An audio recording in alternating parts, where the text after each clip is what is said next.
Update tayo with Stella Hero at ito nga lalong nagpagwapo at nagpakinis ng mukha at katawan itong si Stella Hero sa kanilang Avignon Clinic na endorsement.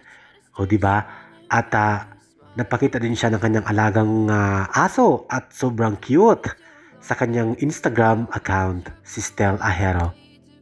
Bumisita din sa Space Dance Studio ng W3 na official dancer ng SB19 at nagpunta din sila sa Yate at sa Alvarez Food Park.